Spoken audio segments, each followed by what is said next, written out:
Les interventions, c'est que du bonheur. C'est vraiment un truc qui change de l'ordinaire et moi, ça me plaît en tout cas.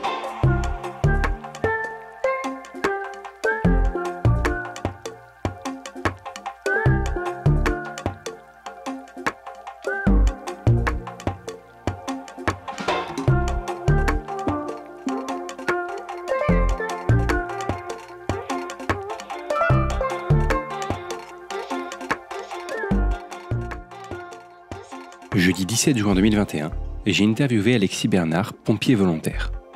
Je connais bien Alexis puisque c'est mon beau-frère et j'ai déjà entendu raconter beaucoup d'histoires sur ses aventures de pompier. Dans cette interview, j'ai adoré pouvoir découvrir le détail de son quotidien et de comprendre comment il vit tout cela. Cela m'a permis de mieux cerner le fonctionnement d'une caserne et des interventions. Vous êtes curieux vous aussi, non ?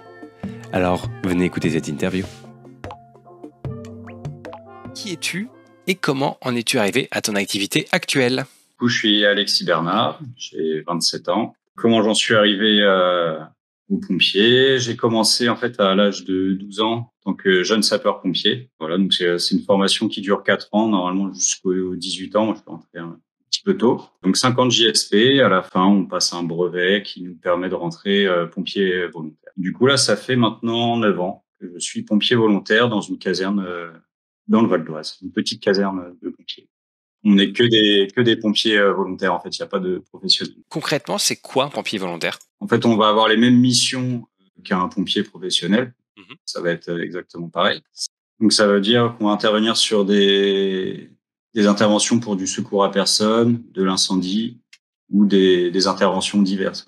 Le secours à personne représente 85% des interventions. L'incendie représente seulement 6%, contrairement à ce qu'on pourrait penser. C'est vraiment très peu et ça laisse 8% après pour les interventions diverses. Ça veut dire les interventions diverses, ça va être par exemple une inondation ou aller chercher un chat dans un arbre ou je ne sais quoi, couper un arbre, quelque chose, des trucs comme ça. Quelle est la différence en fait entre ta petite caserne et une caserne un peu dans l'imaginaire collectif ? En fin de compte, un pompier professionnel, ça va être son métier. Ça veut dire qu'il va devoir remplir un nombre d'heures dans le mois et on lui donne son planning comme ça. Voilà, il doit faire ses horaires. Et alors que pompier volontaire, ça va être en plus de son activité professionnelle. Donc c'est sur son temps libre. C'est nous qui donnons nos disponibilités pour le mois suivant et après il y a un planning qui sort avec les gardes retenus ou non. C'est vraiment sur le temps libre.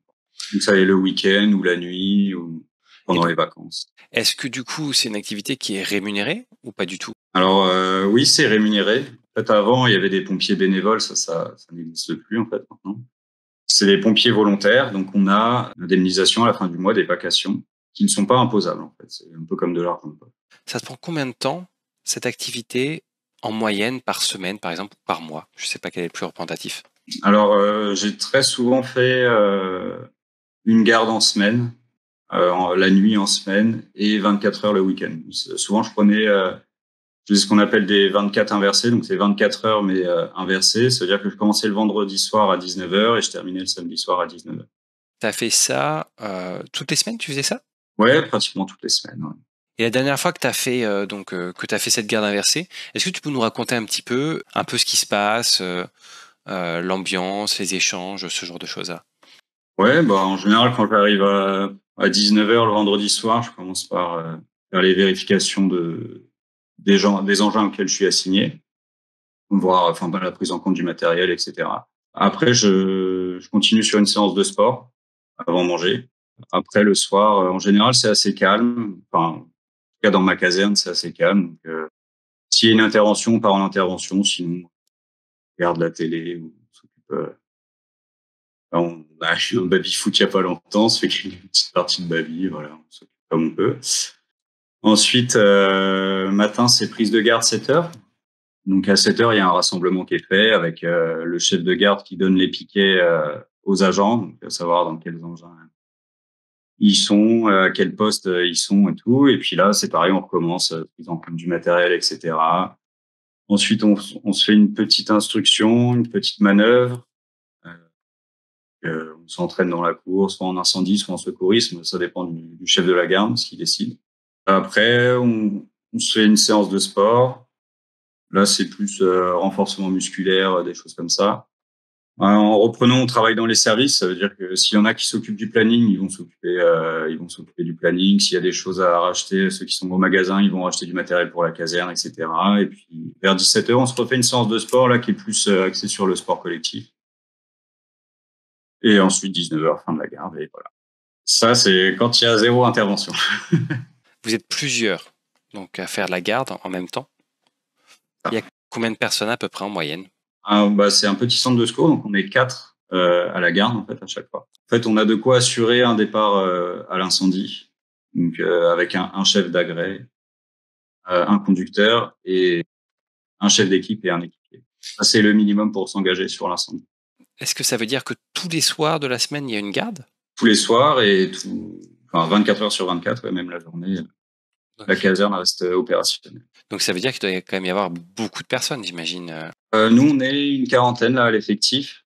Après, ce qui aide beaucoup, il y a beaucoup d'agents qui travaillent dans la sécurité incendie et du coup qui font des journées de 12 heures, donc qui travaillent le week-end et qui ont beaucoup de récup en semaine. Et dans une caserne de volontaires, ça permet d'assurer les gardes la semaine. C'est pas forcément évident. Ça arrive souvent qu'il n'y ait aucune intervention? Nous, on est dans une moyenne de 400 par an. C'est vraiment pas beaucoup. Tout ça fait une pour 24 heures. Alors, tu nous as dit, il y a, si je me trompe pas, il y a le chef d'équipe qui donne les piquets aux agents. Il y a un chef de garde qui donne les piquets aux agents, donc c'est lui. Le chef de garde, c'est celui qui va gérer la garde complète. Nous, dans notre caserne, le chef de garde est souvent le chef d'agrès, vu qu'on n'est que 4, en fait. Alors, qu'est-ce qu'un piquet? C'est ça. Alors, un piquet, voilà, c'est ça. C'est, par exemple, je vais reprendre le cas de l'incendie. Dans un fourgon, il y a un chef d'agrès, un conducteur qui a le permis poids lourd, un chef d'équipe et un équipier. En gros, l'équipier et le chef d'équipe, c'est eux qui vont éteindre le feu. Le chef d'agrès, c'est celui qui va donner les ordres. Et le conducteur, c'est celui qui va gérer la pompe, en fait, pour envoyer l'eau du camion. Après, quand il y a des incendies, il y a souvent plusieurs engins, en fait, qui se retrouvent sur les lieux de l'intervention. Tu nous expliquais que donc, du coup, pendant tes gardes, tu faisais aussi des instructions et des manœuvres. Est-ce que tu peux me dire ce que c'est, me dire un peu plus sur qu'est-ce qu'une instruction, par exemple? Une instruction, en gros, on va se poser en salle de cours et on va expliquer, on va parler d'un thème et la personne qui s'occupe de la formation va poser des questions, doit y répondre. On va faire des schémas au tableau, des choses comme ça. Ça dépend si c'est sur de l'incendie, ça peut être sur des risques thermiques, des choses comme ça, ou alors du secourisme. Et là, c'est sur des gestes techniques en particulier. Ça nous permet de réviser. Faut savoir, par exemple, quand on administre de l'oxygène à quelqu'un, on a différents débits à administrer en fonction de l'âge de la personne. Si c'est un nourrisson, c'est un enfant, si c'est un adulte. En fonction de ce qu'il a, s'il respire déjà, on va lui administrer moins que s'il est en arrêt cardiaque et qu'on doit nous-mêmes lui administrer de l'oxygène. C'est plein de petites choses comme ça à savoir par cœur. Ouais, parce qu'en fait, si jamais il y a un accident, c'est vrai que c'est vous qui êtes là pour épauler, soutenir la personne, soutenir au niveau de la santé, en attendant les ambulances. C'est un peu ça l'idée? Les ambulances, souvent, quand on dit ambulance, on parle souvent de privé, ambulance privée. D'accord. Sinon, nous, en gros, on intervient. Si l'état de la personne est stable, on régule à un médecin du SAMU. On lui fait le bilan de ce qui se passe et tout. Et lui prendra la décision de soit laisser la victime sur place, soit l'emmener dans un hôpital, ou même de prendre la décision d'envoyer une équipe de SMUR, donc des médecins sur place, si vraiment il y a une urgence. Et ça, on peut faire nous-mêmes la demande aussi, sans avoir l'avis du médecin. On peut demander nous-mêmes un SMUR si on voit que c'est un peu dangereux. On connaît vraiment, nous, c'est vraiment les premiers gestes. Ouais. Et tout ce qui va être action médicale, après, là, on est obligé de faire appel à un SMUR derrière. Nous, c'est vraiment les gestes de premier secours et on ne peut pas administrer d'antidouleur, par exemple, à quelqu'un ou des choses comme ça. Et puis après, tu nous as aussi parlé de manœuvres. Alors, une manœuvre, c'est des manœuvres avec le camion de pompier ou ce genre de choses? Faire un créneau? Moi, c'est ça que je comprends. Ouais, non. Manœuvre, non, c'est pas au niveau de la conduite, du coup. Non, une manœuvre, ça va être, si par exemple, là, on reste sur le secourisme, Ouais. Ça va être de mettre en application ces choses-là. Donc, en gros, il y a quelqu'un qui va faire la victime et on va simuler une intervention, en fait. Et voir un peu comment ça se déroule avec, justement, on essaye de faire des trucs un peu techniques. S'il y a une personne piégée dans une voiture, comment la sortir, des choses comme ça, quoi. Si c'est de l'incendie, on va imaginer un feu quelque part avec l'établissement des tuyaux, les techniques de lance, etc. C'est ça. On met vraiment en application ce qu'on apprend en théorie. On imagine quoi. En gros, on a une tour de manœuvre, on peut imaginer qu'il y a le feu dans la cuisine et dans la caserne et voilà. Mais ça arrive de faire des feux réels et tout. On avait un site nous avant où un bâtiment abandonné et on avait l'autorisation de faire des feux dedans pour s'entraîner. Et ça, c'était très intéressant. Tu nous parlais enfin de planning et de magasin. Donc ça veut dire qu'en tant que pompier volontaire, on s'occupe aussi du planning des uns et des autres. C'est un peu ça l'idée. Actuellement, il y a 3 personnes, je crois, qui s'occupent du planning. Ok. Donc c'est pas toute la caserne qui va s'en occuper, mais après il y a d'autres trucs. Ça va être la vie du centre, pour améliorer la vie du centre. Quand je parlais du magasin, ça va être commander des vêtements pour des agents, recommander des consommables pour la caserne, des choses comme ça, quoi. Il y a une section sport, donc il y en a qui sont assignés à la section sport, qui vont s'occuper de proposer des séances de sport, des choses comme ça. Voilà, c'est un peu ça. Tout le monde s'occupe un petit peu dans la caserne. Tout le monde est assigné à un service. Et du coup, les entraînements, donc ce que tu nous disais, là, une autre question, les entraînements sont tous les combien de temps? Ouais, à chaque fois qu'il y a une garde, on fait des manœuvres, des choses comme ça. Et après, normalement, on fait ce qu'on appelle des manœuvres mensuelles aussi. Ok. C'est-à-dire que là, on regroupe tous les agents sans qu'ils soient de garde pour faire des manœuvres à plus de monde et aborder un thème en particulier. Après 9 ans de manœuvre, est-ce que c'est toujours cool parce que finalement ça change, etc. Ou est-ce que peut-être il y a un peu de lassitude là-dedans Ah non, les manœuvres, c'est toujours bénéfique Ouais. parce qu'on fait toujours des erreurs et on peut s'améliorer. Donc, il faut en faire et dès qu'on n'en fait pas, de toute façon, on perd en compétences. Ça perd très vite parce qu'il y a quand même beaucoup de choses à assimiler Mhm. et il faut s'entraîner constamment. Surtout, je dirais encore plus pour les pompiers volontaires, du coup, parce que un pompier professionnel, c'est son boulot, du coup, il va le connaître par cœur, quoi, sur le bout des doigts. Un pompier volontaire, c'est en plus de son boulot, donc c'est vrai que ça commence à faire beaucoup de trucs à assimiler au bout du moment. Lorsque tu fais tes manœuvres et les instructions, il y a des gens qui pilotent, qui surveillent pour pour se dire ok, là c'est les bons gestes, là c'est les bons éléments. En général, c'est le chef d'agrès ou le chef de garde qui va observer. Et à la fin de chaque manœuvre, on fait un petit débriefing et on parle de ce qui va, de ce qui va pas, pour permettre de s'améliorer la prochaine fois. Mais ouais, il y a toujours un débriefing derrière. On fait jamais ça comme ça sans débriefer. Je vais prendre un peu de recul. Globalement, est-ce qu'il y a des femmes pompiers volontaires? Il y en a, pas beaucoup, mais il y en a, ouais. Ok. Là, dans ma caserne, j'avais dit une quarantaine, on doit être 3 femmes, Ok. 3, 4 femmes. C'est pas énorme. Et encore, je trouve que en pourcentage dans notre caserne, c'est pas mal. Et les âges, en termes d'âge, est-ce que, c'est quoi un pompier âgé en fait? On peut aller, je sais plus jusqu'à quel âge exactement, mais au-delà de 60 ans. Et tant que la condition physique le permet, en fin de compte. Après, on va être suivi plus régulièrement au niveau des visites médicales et tout. Mais non, je crois que c'est... Ouais, j'avais un collègue qui avait 65 ans déjà. Et, bon, il était sur la fin, mais il y a des gens qui sont là depuis longtemps ou même des gens qui se motivent à 35 ans à se dire « Ah bah tiens, pourquoi Ah pas oui. être pompier volontaire et tout ». Ouais. Et il n'y a rien qui l'empêche. Comment on devient pompier volontaire, par exemple?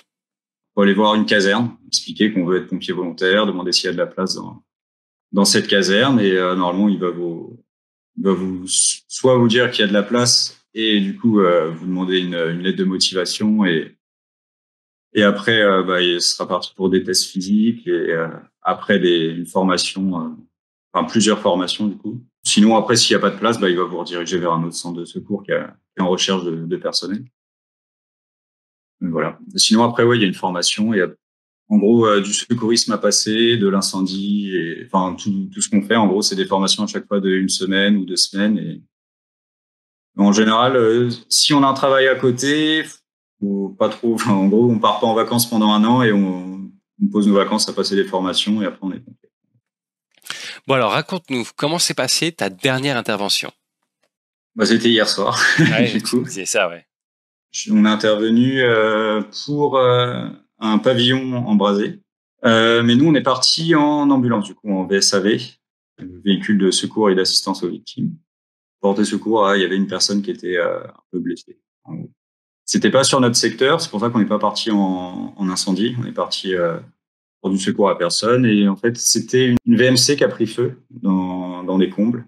Le voisin qui a aidé le propriétaire à sortir des meubles, etc., pour limiter la casse. Et il a refermé une porte et il y avait la VMC en fait qui coulait. Il y avait du plastique fondu qui a coulé sur sa main. Donc, il s'est brûlé, mais rien de très grave et on l'a emmené à l'hôpital. Et nous, ça a juste été notre rôle. L'infirmier était déjà arrivé sur les lieux en plus avant. Je disais tout à l'heure qu'il y avait un infirmier qui venait.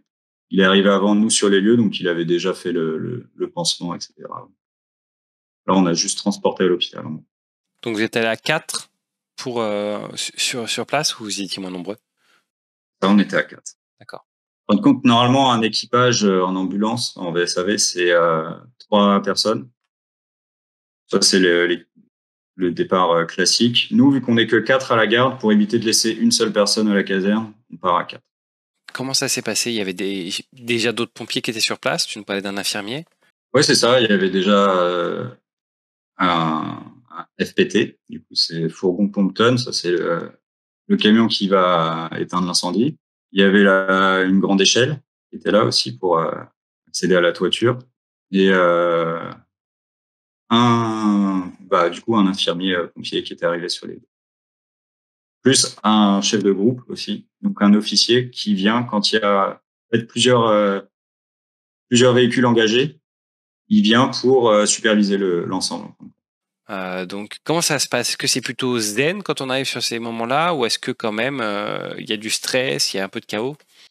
Il y a du stress, ça, c'est sûr. Donc, quand on arrive, surtout en fourgon, quand on arrive les premiers sur les lieux, surtout pour le chef d'agrès, ça faut qu'il fasse un travail de reconnaissance, savoir ce qui s'est passé, enfin mettre un peu le contexte, repérer les dangers qui peuvent exister, s'il y a des bouteilles de gaz, des choses comme ça, pour après dire à son équipe, ok, vous allez vous poster là pour éteindre le feu, des choses comme ça. Donc tout ça, ça se passe très très vite. Donc oui, ça génère du stress et de l'adrénaline, mais c'est quand même structuré. On sait ce qu'on a à faire et ça reste quand même structuré. Et du coup, quand il y a plusieurs véhicules comme ça qui se retrouvent sur intervention, il y a ce chef de groupe qui arrive, donc un officier qui est général-lieutenant, qui va superviser l'ensemble. C'est lui qui va qui va être le chef des opérations. Normalement, il y a du coup les chefs d'agrès de chaque véhicule qui sont là pour dire ils gèrent leur mission à eux. Ils disent à leurs équipes, vous faites ça. Et le chef de groupe va aller voir chaque chef d'agrès pour discuter et dire, OK, moi, je vois ça comme ça, je vois ça comme ça. Il pose un peu son idée ou, voilà, en gros, il supervise vraiment la chose, que tout se déroule bien et en faisant attention aux dangers, toujours. T'arrives, t'emmènes donc cette personne à l'hôpital. Comment ça se passe à l'hôpital? Vous les connaissez les gens, j'imagine au bout d'un moment ou? On voit souvent les mêmes têtes, oui. Nous, on établit une fiche bilan, en fait. Quand on prend en charge une victime, on va lui prendre ses constantes. Donc, tension, le pouls, sa ventilation, sa saturation en O2. Enfin, on lui prend vraiment des constantes et tout. On remplit tout dans une fiche avec ses coordonnées, etc. Et on transmet cette fiche à l'hôpital. À partir du moment où on transmet cette fiche à l'hôpital, la responsabilité du patient revient à l'hôpital. Il y a un changement de brancard si la personne est dans un brancard et on lui souhaite bon courage. Donc si on revient sur notre histoire de pavillon, il y avait des gens qui avaient déjà éteint le feu? Oui, ils étaient en cours d'extinction quand on est arrivé. Ok. Il y avait encore un peu de fumée. L'échelle se mettait en place quand on est arrivé. Donc, eux, ils venaient d'arriver. Il y avait juste l'équipe dans le FPT qui était déjà intervenue, enfin, qui était en cours d'extinction. Visiblement, il n'y a pas trop de dégâts, donc tant mieux pour le propriétaire. Et donc, comment ça se passe une pompe du coup? Est-ce que tu peux nous raconter? Parce que c'est vrai que c'est des trucs qui sont quand même assez on a cet imaginaire, mais c'est assez unique, quoi, de lancer, de démarrer, de lancer une pompe à incendie. La pompe se trouve derrière l'engin. En gros, on démarre la pompe avec l'embrayage et un grand pompe, c'est relié dessus. Enfin, on le démarre, donc la pompe se lance et après, on a des vannes d'aspiration et de refoulement. Donc, dans les vannes d'aspiration, on va se brancher sur un poteau d'incendie. Donc, l'eau du poteau va arriver dans la pompe. Et nous, on recrache l'eau à la pression qu'on souhaite grâce à la pompe, justement. On peut envoyer pas mal de pression à la lance. Plus il y aura de tuyaux au sol, plus il y aura de perte de charge. Donc, les pressions varient en fonction de ça. Pareil, si on est au 3e étage d'un immeuble, le tuyau va monter à la verticale, donc il y aura beaucoup de perte de charge et des choses comme ça. Tu nous parles des bornes à incendie, c'est vrai qu'on en voit dans la rue, mais il n'y en a pas tant que ça quand même. Donc comment vous faites du coup? Il y en a quand même pas mal, surtout dans les grandes villes et tout. En général, il n'y a aucun endroit de la ville où on ne pourra pas se brancher quelque part. Nous, chez nous, c'est un peu différent parce que c'est une zone rurale, donc on a des endroits où il n'y a pas de poteau d'incendie. Donc du coup, là, on utilise, ça va faire vraiment très rustique. On va utiliser le cours d'une rivière et on a un truc où on fait un barrage.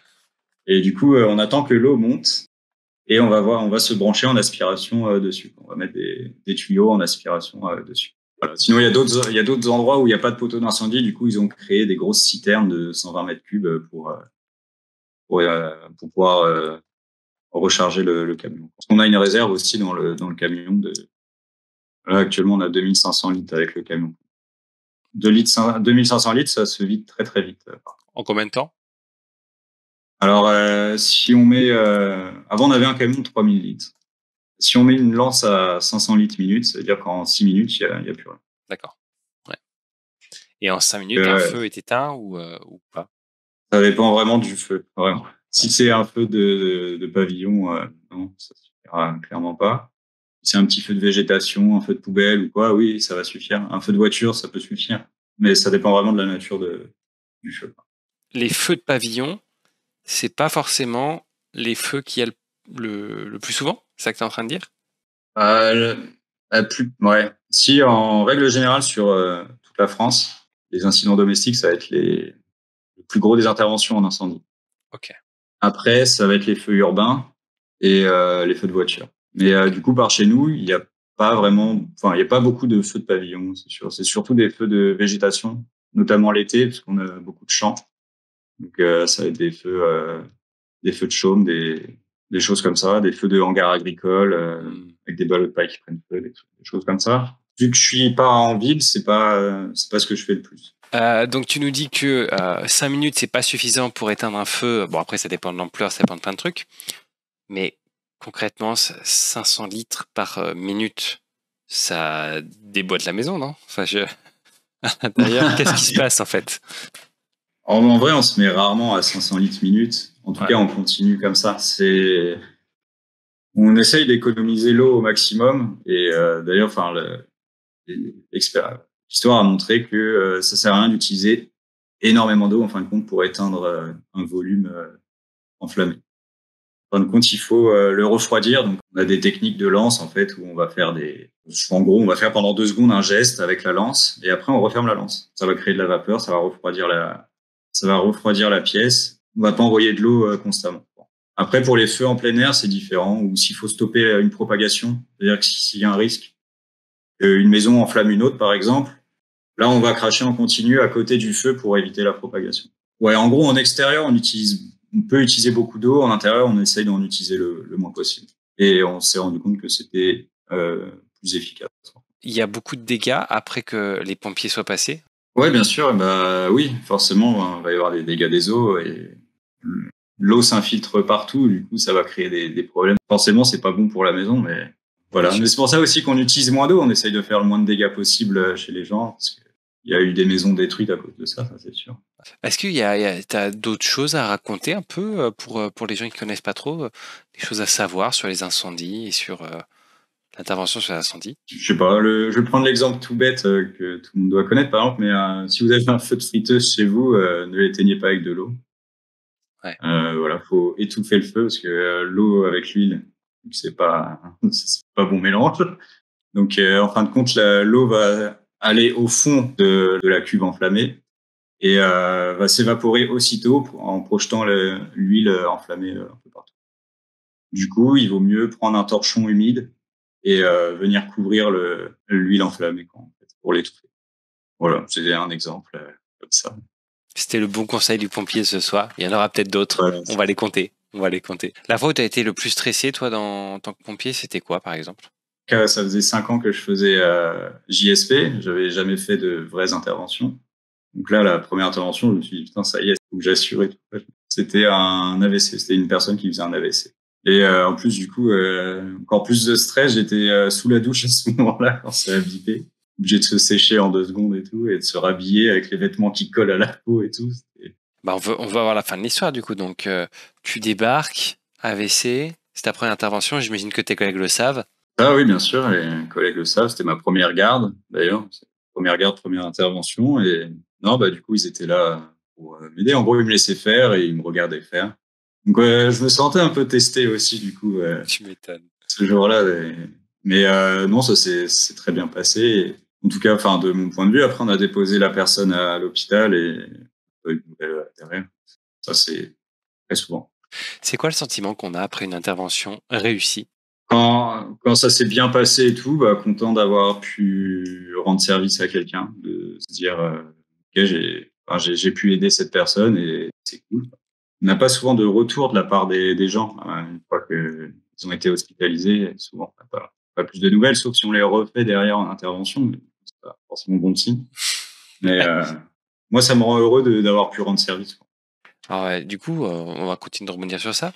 Ce qui t'a le plus rendu fier, toi, dans un moment de grande fierté dans ton activité, ce serait quoi?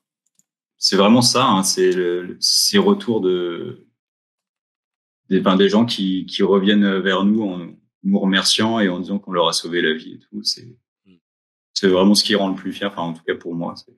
Bah, il y a une fois où, ouais, on est parti pour quelqu'un qui avait fait un infarctus et où il était vraiment pas bien et tout. Et lui-même nous disait qu'il pensait y passer et tout. Il était vraiment dans le mal.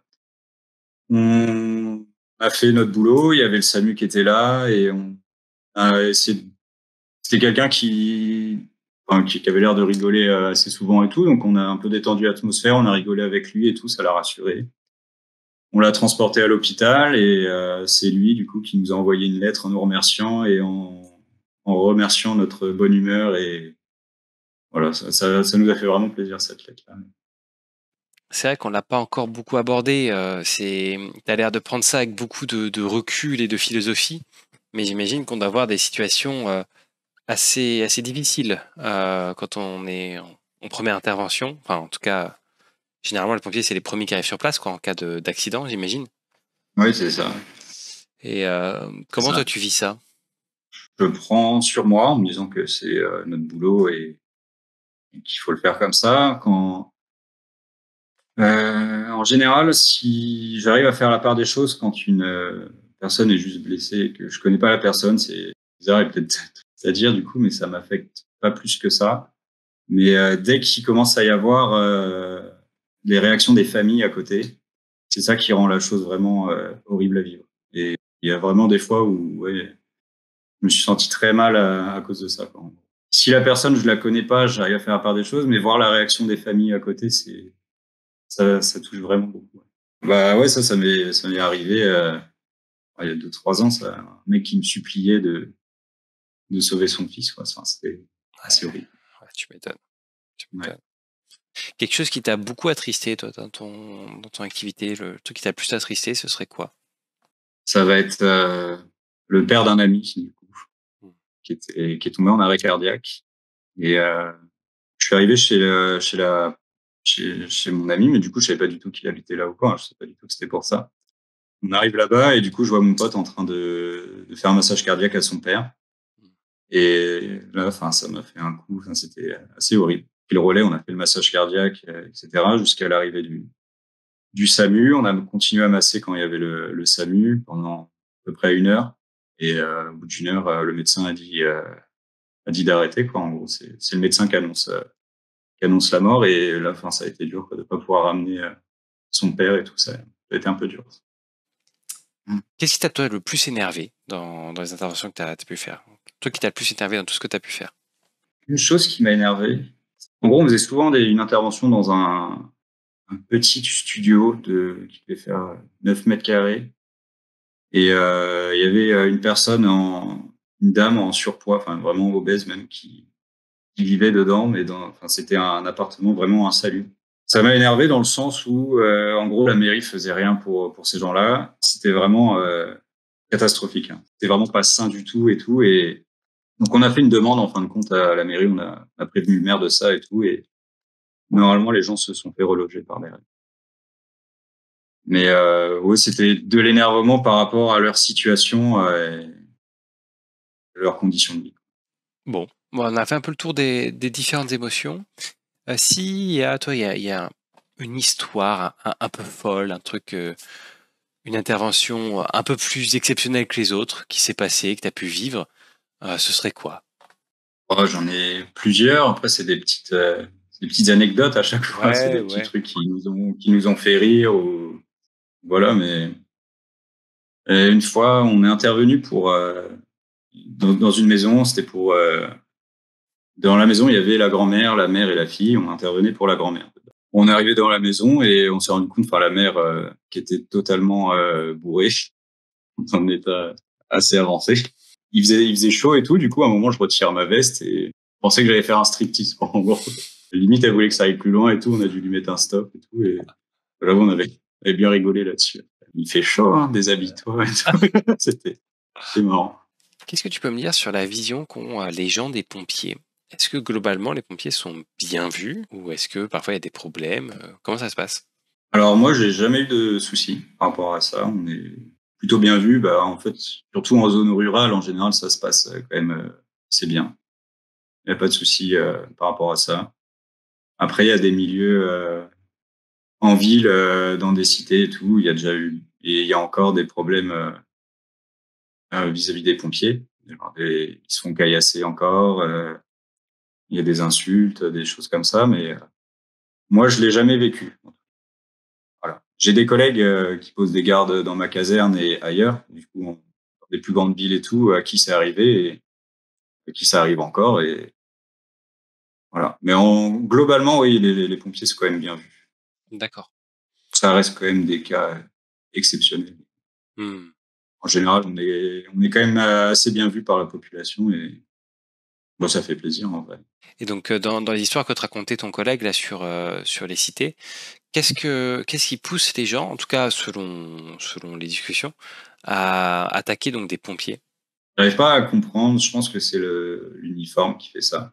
J'arrive à comprendre pour les policiers, mais ouais, pour les pompiers, j'ai du mal à comprendre. Donc, je connais pas les motivations des gens. Et en général, quand il y a des jeunes d'une cité qui vont faire ça, il y a l'autre moitié des jeunes de cité qui vont leur dire enfin, qui sont cons d'avoir fait ça et tout. Donc, j'ai un ami là, qui m'a raconté ça, qui se faisait caillasser dans une cité et il y a le chef de la bande quoi qui est venu leur voir, qui est venu les voir pardon, et qui leur a dit on est vraiment désolé, on veut pas vous caillasser vous, on veut caillasser les flics, mais ils se cachent derrière vous et tout. Et du coup, ça reste quand même une minorité. Hein. J'ai, une dernière question aussi, donc tu parlais au début qu'il y avait donc les secours à la personne, on a quand même abordé ce point-là. On a parlé d'incendie. Il y a la 3e partie, c'était les interventions, plus diverses. C'est ça. C'est quoi les exemples d'interventions que toi, que tu as pu faire? Un exemple, un panel d'interventions autres? Plus fréquente, ça va être intervenir pour un nid de guêpe, un nid de frelon, des arbres tombés sur la chaussée, donc faut dégager la chaussée, ou des arbres qui menacent de tomber, du coup on les fait tomber avant qu'ils tombent. Des animaux errants, ça arrive assez souvent, animaux blessés qu'on peut emmener chez un vétérinaire dans une clinique dans le Val d'Oise. Oui, les inondations, en général, bah, quand il y a des gros orages, des choses comme ça, il y a des caves qui sont inondées, même des maisons qui sont inondées. Du coup, on vient avec des pompes pour vider l'eau et tout. Tu parlais aussi des chats dans l'arbre. As-tu déjà sauvé un chat dans l'arbre? Non, je l'ai jamais fait. Ça arrive quand même très rarement pour ce genre d'intervention. Et là, j'ai un ami qui l'a fait il y a pas longtemps, là, il y a 3 semaines. Un chat qui était dans un arbre depuis 5 jours à 20 mètres de hauteur. Obligé d'amener la grande échelle et d'aller le chercher là-haut et tout. Donc ça existe, ce n'est pas un mythe incroyable. Sur les secours à personne, on a un peu effleuré ça.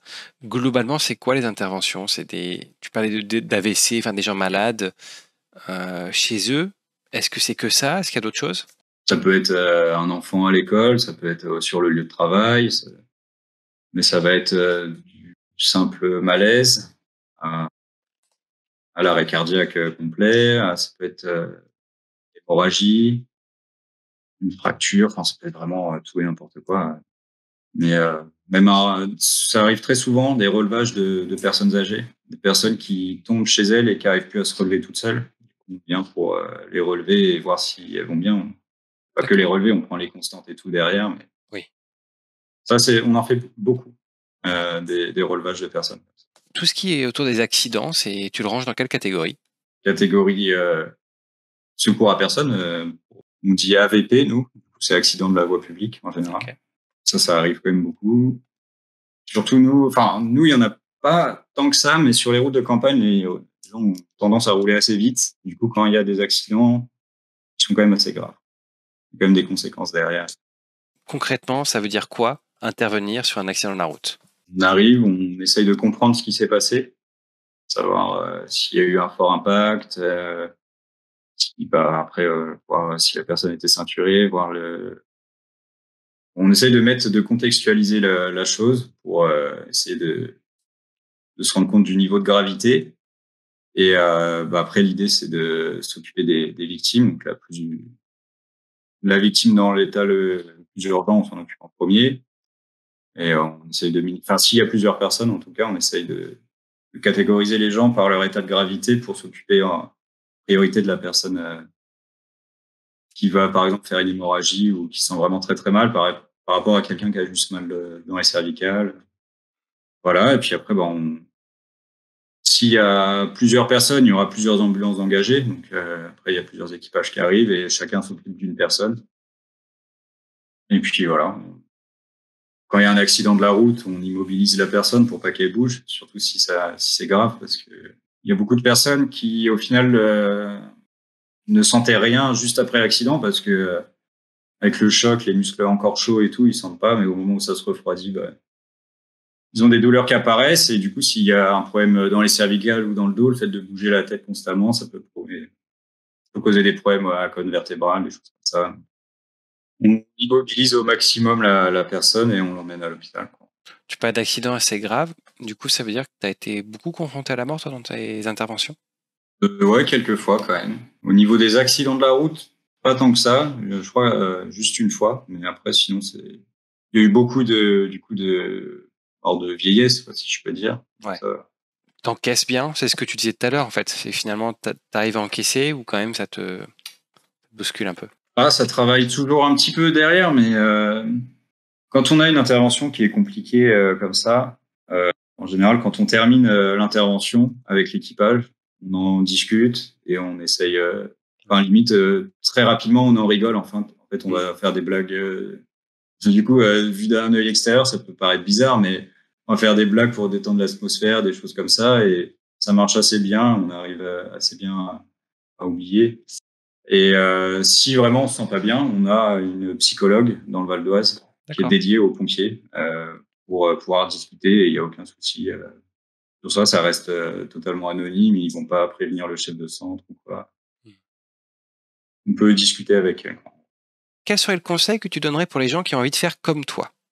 Moi, ça fait 9 ans que je fais ça. C'est une bonne expérience que j'ai eue. La chose qu'il y a à savoir, c'est que ça prend quand même du temps en tant que pompier volontaire. Si on a un métier à côté, famille à côté, c'est compliqué à gérer, mais si on arrive à trouver un bon équilibre, après c'est que du bonheur derrière.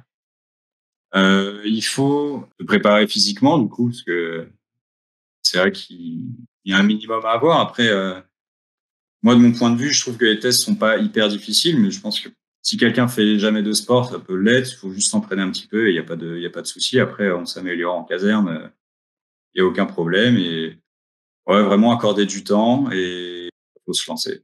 Sinon, après, les interventions, c'est que du bonheur en général. C'est vraiment un truc qui change de l'ordinaire et moi, ça me plaît en tout cas. Donc vous pouvez contacter Alexis avec son adresse email. Bon bah écoute, on va terminer gentiment l'interview. En tout cas, merci beaucoup Alexis de t'être prêté au jeu. Merci à toi de m'avoir invité. Bah écoute, avec plaisir. Alors avant de partir, je vous ai décoté une vidéo des pompiers du Val d'Oise qui vous montre comment se passent quelques interventions. Si jamais ça vous intéresse, je vous mets le lien en description. C'est assez impressionnant et ça permet de vraiment se rendre compte de comment ça se passe.